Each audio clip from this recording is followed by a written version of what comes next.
రాష్ట్రంలో భారతీయ జనతా పార్టీని క్షేత్రస్థాయిలో బలోపేతం చేసేందుకు రాష్ట్ర అధినాయకత్వం పక్కా ప్రణాళికతో ముందుకు వెళుతోంది.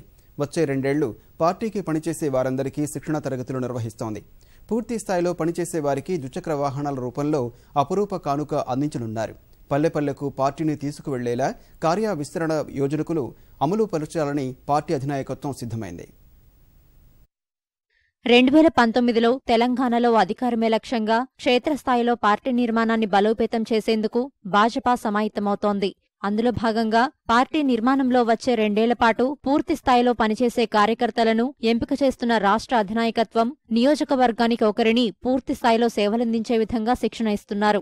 ఇప్పటి వరకు 85 మందికి పైగా పూర్తిస్థాయి కార్యకర్తలను గుర్తించిన భాజపా వారందరికీ సదుపాయాల కల్పనలో భాగంగా ద్విచక్ర వాహనాలను అందించనుంది. ఈ మేరకు ఉత్తరప్రదేశ్ నుంచి 100కు పైగా ద్విచక్ర వాహనాలను తీసుకొచ్చి పార్టీ కార్యాలయంలో సిద్ధంగా ఉంచారు. వాటన్నింటినీ జాతీయ అధ్యక్షుడు అమిత్ షా చేతుల మీదుగా ఈ నెల 29న పంపిణీ చేయనున్నారు.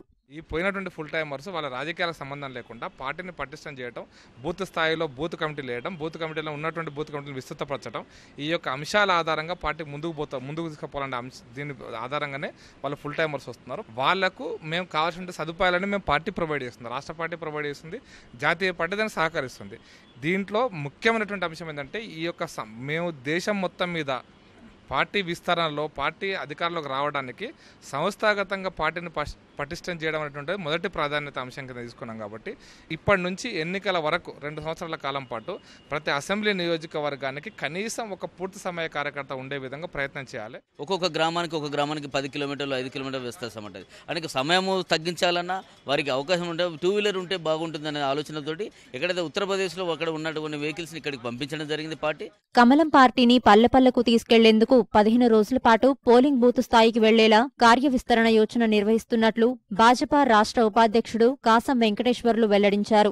రాష్ట్రంలో 8,000 శక్తి కేంద్రాలు ఏర్పాటు చేసి వాటికి ఒక ఇన్ఛార్జిని నియమించనున్నట్లు తెలిపారు. గ్రామాన నరేంద్ర మోదీ సంక్షేమ పథకాలను ప్రజల్లోకి విస్తృతంగా తీసుకెళ్లడంతో పాటు స్థానిక సమస్యల పరిష్కారంపైన దృష్టి సారించనున్నట్లు పేర్కొన్నారు. 31 జిల్లాలకు 31 మంది అబ్జర్వర్సు, అదే రకంగా క్షేత్రస్థాయిలో ప్రతి 3 నుంచి 5 పోలింగ్ బూత్లకు ఒక నాయకుడు, అక్కడ ఉన్నటువంటి ఇచ్చేటువంటి సర్వే పత్రాలను సమగ్ర కుటుంబ సర్వే కంటే కూడా విస్తృతమైనటువంటి ప్రాతిపదికలో మేము ఈ కార్యక్రమాన్ని చేస్తూ ఉన్నాం. ప్రతి ఇంటికి కూడా నరేంద్ర మోడీని తీసుకుపోవడం, ప్రతి పల్లెకు కూడా భాజపాను తీసుకుపోవడం అనేటువంటి లక్ష్యంతో ఈ సంస్థాగత ఉద్యమాన్ని అంతిమంగా తెలంగాణలో విజయమే లక్ష్యంగా 2019లో ఈ యొక్క కార్యక్రమాన్ని వేదిక చేసుకుని ముందుకు పోతున్నాం. సంస్థాగతంగా పార్టీని మరింత పటిష్టపరిచేందుకు ఈ నెల 29 నుంచి వచ్చే నెల 12 వరకు భాజపా జాతీయ రాష్ట్ర నాయకులు క్షేత్రస్థాయిలో పర్యటించనున్నారు.